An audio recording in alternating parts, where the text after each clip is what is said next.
The Young and the Restless spoilers. Welcome back to our channel, besties. Today is a beautifully chaotic day, and we are absolutely losing our minds over here. Grab your emotional support iced coffees because we are diving straight into the absolute madness that just dropped on us. We have so much to unpack, and I am physically vibrating from the stress of it all. Let us get right into the mess. You guys, I am deceased. Stop what you are doing. I am literally shaking. Wait, we need to talk about this now. I am literally filming this while I am running errands because I just had to jump on here and vent. I was mid-skincare and smeared charcoal mask all over the rug when this scene happened, and I literally had to yeet my phone across the room. We are not just watching this show anymore. We are invested. Like, I am personally offended by what just went down. Bestie, be for real right now, because the sheer audacity of this entire situation has me hyperventilating in a Target parking lot. I cannot even begin to process the absolute cinematic mayhem we just witnessed, but I am going to try because my brain is visibly buffering from the sheer gravity of these events. Send help, my soul has actually left my body. Wait, backtrack for a second, I missed a step. We have to talk about Victor Newman first, because this man is genuinely the root of all evil in Genoa City right now. Victor straight up thought it was a brilliant idea to bring Matt Clark, an actual monster, onto the Newman ranch. He basically ordered Matt to spy on Kane Ashby to find his weaknesses and gather dirt. Victor thought he could control a literal psychopath, which is honestly so unhinged, and use him as a personal attack dog. He completely ignored the fact that Sharon is living in sheer terror because of Matt being there, and now his massive god complex has caused the most insane, world-ending tea ever. Victor Newman is officially on my do not perceive list. I am so done with him and his manipulative games.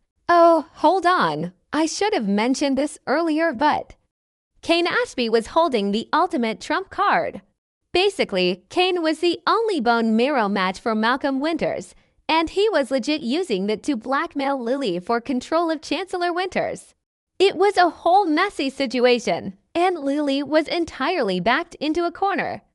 She was desperate to save her uncle, and Kane was playing the most toxic game of corporate chess with a man's life. Did I say that yet? Ew, my brain is mush. Moving on, so Victor finds out about this tension and decides he wants to take Kane down, hence sending Matt Clark to do his dirty work. But besties, Matt Clark does not just spy. Matt Clark is a walking horror movie, and he decided to go completely rogue. Wait, I'm glitching? Okay, back to the main event. Let us set the scene because the cinematography was giving high-octane psychological masterpiece. I am genuinely obsessed, but also terrified. Matt is tailing Kane, right, but instead of just taking notes like a normal corporate spy, Matt decides to take matters into his own deeply disturbing hands. He straight up runs Kane's car off the road. I am talking full-blown, high-speed vehicular assault.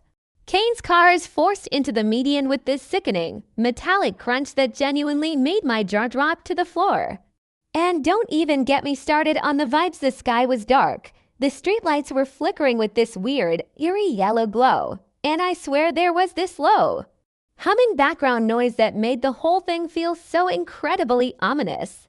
I know I am veering off into a completely random tangent about the aesthetic choices right now, but the lighting guys deserve an Emmy for how terrifying this looked. So the car hits the median, and it does not just stop, it bursts into massive, raging flames. Genuinely, it was like a fireball erupted in the middle of the street. And here is where I started screaming at my screen. Lily Winters, our beautiful, tragic, fiercely protective Lily, just happens to be walking nearby. She legit witnesses the entire thing. She sees the car, she recognizes it, and she watches it get completely engulfed in fire. I am crying just thinking about it. Lily drops everything, and she just starts screaming Kane's name. The sheer agony in her voice, besties, I felt it in my bones. It was this guttural, soul-shattering scream of a woman watching the father of her children burn. I am literally hyperventilating right now just replaying that sound in my head. And where is Matt Clark during this absolute tragedy? He is standing in the shadows, completely untouched, watching the flames dance in his eyes. He is just standing there, looking smug and totally unbothered by the fact that he just committed a brutal murder. He watches Lily fall apart, he watches the car burn to a crisp, and then he just calmly turns around and disappears into the darkness like a literal ghost. I am genuinely sick to my stomach. Matt Clark is the most evil entity on this show, and the fact that he just walked away from this fiery wreckage is straight up criminal. My heart cannot take this level of stress. But wait, the tragedy does not stop there, because my brain finally connected the dots, and I started sobbing all over again. Kane was the bone marrow match for Malcolm. Kane was the key to saving Malcolm's life, and now Kane is dead? The secret of the bone marrow, the very thing that was keeping Malcolm's hope alive, is now permanently buried under a fiery tomb of twisted metal. That secret died in the flames with Kane. Lily is standing there, screaming her lungs out, not just because she is watching her ex-husband die, but because she is watching her uncle's cure burn away in front of her eyes. It is basically a double homicide when you think about it. The stakes are astronomical right now, and I am physically unwell. As the flames are reflecting in Lily's tear-streaked face, you can literally see the realization washing over her. She knows exactly how this happened. She knows Matt Clark is a rabid dog, but more importantly, she knows who let the dog off the leash. Victor Newman. Victor brought Matt to the ranch. Victor put Matt in Kane's orbit. Lily realizes in this agonizing, heartbreaking moment that Victor Newman indirectly killed the father of her children.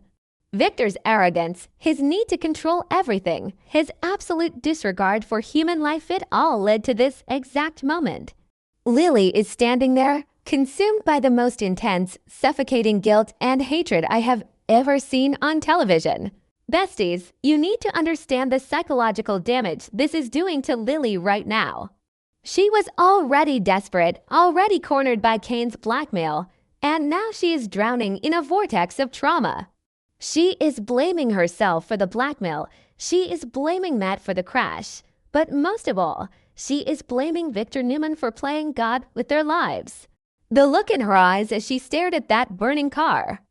It was not just sadness. It was pure, unadulterated vengeance. Something inside Lily just snapped, and I am completely here for it. She has been pushed too far, manipulated too many times, and now she has lost everything. I'm calling it the villain arc is about to go nuclear. Lily Winters is not going to just sit around and cry at a memorial service. She is going to burn Victor Newman's empire to the ground. She is going to hunt down Matt Clark and make him regret the day he was born. She made a silent vow right there in the glow of the burning wreckage to make both of them pay for this tragedy, manifesting a total dumpster fire by the next update, because Lily is about to go on a warpath, and I am genuinely terrified for anyone who gets in her way.